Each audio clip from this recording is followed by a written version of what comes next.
Selamat pagi, Jess. Ini ada komen ini dari Ibu Sartiyem ini. Saya sebetulnya sih cukup jawab di message aja udah oke ya, tapi ya oke lah saya buatin VT ya untuk teman-teman. Pak Jess, gimana kalau telurnya sekali rebus untuk 2 atau 3 hari? Gini loh.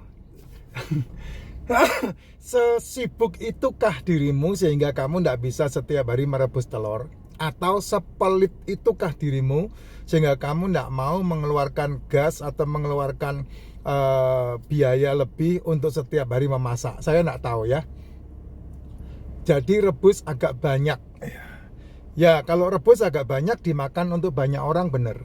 Tapi kalau rebus agak banyak untuk dimakan besok-besok, saya pikir itu selera ya. Saya tidak bisa menghakimi selera. Kalau bicara masalah protein, ya protein apapun protein yang namanya asam amino, asam lemak dan karbohidrat, mineral dan vitamin, protein ya.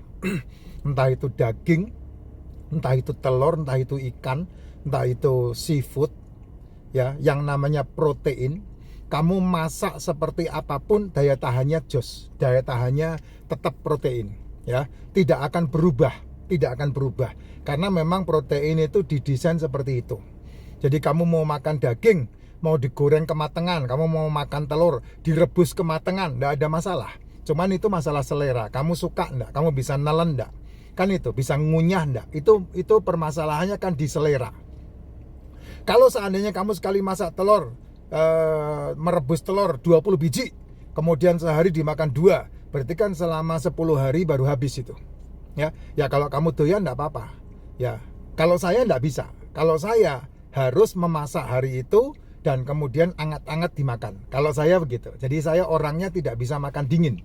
Nah, itu istri saya paling tahu itu. Saya tidak bisa memakan dingin. Bubur pun kalau seandainya saya makan, dingin itu enggak ketelen. Nasi pun kalau dimakan dingin pun enggak ketelen. Saya punya saudara, ya, saudara saya itu almarhum ya, itu nasi itu dia buat karena dia malas masak, maka nasi itu diplastikin, ditaruh di kulkas, dan dia bisa makan nasi dalam kondisi dingin seperti itu. Saya enggak bisa. Ya, apakah nasi dalam kondisi dingin karbonya akan lebih kecil daripada nasi dalam posisi hangat? Bohong, enggak ada, sama. Karbonya sama karena itu protein, mineral protein yang ada di dalam makanan yang kita makan. Nggak ada lebih kecil lebih banyak. Kamu makan nasi putih diganti nasi merah diganti nasi orang, sama. Itu karbo juga. Nggak ada ini beda itu beda, nggak ada, sama. Kamu makan nasi, kamu makan jajan, kamu makan tepung, kamu makan gula, kamu minum es teh manis, kamu minum es campur, kamu makan gorengan, kamu minum jajanan, cemilan, cepulu, ceblas, sama itu, gulanya sama. Bahkan kalau gula dipanasi, itu justru malah gulanya bertambah 350 kali, betul. Contoh, kamu makan singkong direbus itu sehat. Tapi kalau singkong udah kamu goreng, itu gulanya 350 kali nambah. Kalau singkong kamu buat keripik, ini dia nih, itu gulanya sampai 800 kali nambah. Demikian juga dengan pisang. Pisang itu kalau kamu makan begitu saja, kaliumnya bagus untuk tubuh, sehat itu. Tapi kalau pisang udah kamu goreng, lah siap-siap aja. Kalau kamu makan pisang goreng, harus disingkirkan makanan yang lainnya. Karena apa? Karena udah tergantikan dengan kalori yang kamu makan dari pisang goreng atau singkong goreng. Makanya saya kalau makan pisang goreng, singkong goreng, saya meninggalkan makanan yang lain. Saya pasti tidak menambah makanan yang berhubungan dengan gula. Kenapa? Ya karena sudah ada 300 kali gulanya dari singkong goreng, dari pisang goreng itu. Sehingga ketika ditawari yang lain, saya pasti menolak. Oh enggak, saya udah cukup. Nah, itu kan pertimbangan yang kamu buat di dalam mindset otakmu ini, Jess. Gitu. Nah, kalau telur, ikan, daging, seafood, ya kamu sekali masak, kemudian untuk besok, kamu nanti kan pasti dipanasin tuh masakan itu. Nah, itu yang enggak boleh. Gitu. Makanan yang dipanasin itu gulanya naik 350 kali. Nah, dulu itu makanan saya kayak gitu tuh. Ya, mama saya beli sayur 1 panci, anaknya 8, ya, semuanya makan. Miskin, enggak punya apa-apa.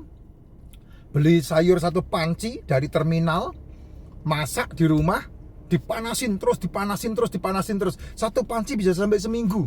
Kental banget itu. Ya. Paling akhir makanya dikecret.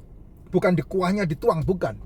Karena dipanasi pasti nambah air. Dipanasi nambah yang lainnya. Potongan tahu kah, potongan nangka kah, potongan apakah, semuanya dimasukkan pokoknya. Nah itu namanya sayurnya, kami sebut namanya sayur petis. Karena apa? Nano-nano. Semua sayur dimasukkan jadi satu. Dikasih tetangga bekas sayur kacang panjang, masukin. Dikasih tetangga bekas tauge, masukin. Itu makanan kami kayak gitu dulu. Tapi puji Tuhannya hari itu kami kemana-mana jalan kaki, sekolah jalan kaki, kerjaannya kayak kuli berat, makanya habis dimakan. Ya, sehingga kesehatannya didapat. Kenapa ya? Karena tidak ada yang disimpan di dalam tubuh. Gitu. Tiap pagi lari pagi, tiap hari ngangkatin itu batok kelapa, tiap pagi ngurusin kerjaan di luar. Nah itu kami sekeluarga, saya sama adik-adik saya seperti itu. Jadi badan kami makan sampah kayak begitu, tapi langsung habis. Malam tidur itu tidak ada makanan yang tersisa, tidak ada kalori yang tersisa, sehingga ceking kurus-kurus hari itu. Ya kurus-kurus karena apa? Karena makannya tidak ada gizi. Kalau tidak bisa makan, nimba air, minum air sampai sekenyang-kenyangnya. Itu kami kayak dulu begitu, gitu. Makanya saya punya pembelajaran sangat banyak sekali yang berhubungan dengan kesehatan. Ya, dan pembelajaran yang saya pelajari susah dibantah walaupun kamu sekolah kedokteran. Sekolah kedokteran kan hanya teknisnya saja kamu menang. Tapi kalau bicara masalah pengalaman, saya lebih menang. Kenapa ya? Karena saya udah jatuh bangun dalam melihat kehidupan kami sekeluarga, dari orang-orang tua saya, dari makanan yang dimakan, dari apa yang kami lakukan, sehingga yang saya sampaikan itu adalah praktikum yang berhubungan dengan kesehatan kamu. Nah, yang paling sehat adalah kalau bangun tidur kamu minum racikan macin, tidak sarapan. Pak, racikan macin bisa diganti dengan apa? Suplemen. Suplemen, daripada kamu OBAT-in tubuhmu, suplemen. Karena kalau kamu main obat, pasti lambungmu yang bermasalah nanti. Gitu. Lambungmu bermasalah, pasti akan menuju ke ginjal. Kalau suplemen enggak, suplemen tidak akan mengena ke ginjal. Ya, suplemen itu superfood, makanan. Makanan, dan itu paling baik untuk dimakan. Karena sifatnya makanan. Isinya mineral sama isinya mikronutrisi sama makronutrisi. Itu ada di dalam suplemen. Ya, nah suplemen kan banyak banget itu, kamu bisa pilih yang ada di lapangan sana. Cuman kalau saya memilih 6 itu di antara ratusan suplemen yang lain. 6 itu apa? Liposomal glutathione itu membantu liver, MCT membantu usus dan otak. Kemudian probiotik membantu lambung, mikrobiotik, mikroba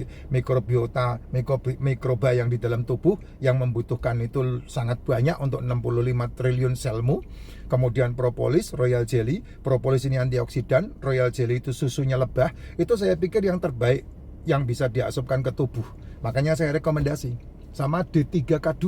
Karena apa? Fungsi K2-nya itu merilis pembuluh darah, melancarkan pembuluh darah. That's it. Nah kalau kamu udah di luar panasan gitu ya, kemana-mana di bawah sinar matahari, nah kamu perlu K2, D3, K2-nya. Supaya apa? Supaya kamu tidak emosian. Ditambah lagi, sekali-sekali, seminggu sekali atau sebulan 2 kali, kamu tidak makan 48 jam. Untuk apa? Meriset emosionalmu. Nah itu baru kamu mengalami kehidupan yang berubah pasti. Karena apa? Karena orang yang memiliki kehidupan yang berubah kan step by step, tidak bisa langsung tiung berubah gitu, tidak bisa. Kalau kamu tetap seperti itu terus brutal di lapangan, ya karena emosimu tidak terkontrol, ada tawuran kamu ikut tawuran, ada gerudukan kamu ikut gerudukan, ada demo kamu ikut demo, yang tidak ngerti juntrungnya apa, kamu tidak bakal berubah hidupmu, Jess. Percaya sama saya, tidak bakal berubah hidupmu. Karena yang bisa menentukan kamu berubah adalah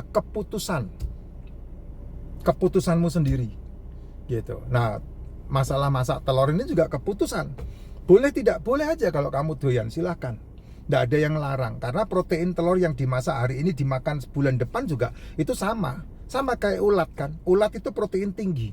Nah masalahnya kamu bisa makan ulat apa tidak. Banyak orang pergi ke Thailand sama-sama saya, ada yang bisa makan kalajengking, ada yang bisa makan ulat, ada yang tidak bisa. Ya kan sama seperti itu. Tapi proteinnya sama, tidak ada masalah. Nah semuanya keputusannya di dirimu sendiri. Ya, kalau saya sih, saya tidak mau. Ya, saya tidak mau. Saya maunya hari ini dimasak, hari ini dimakan. Itu saya maunya begitu. Ya, jos.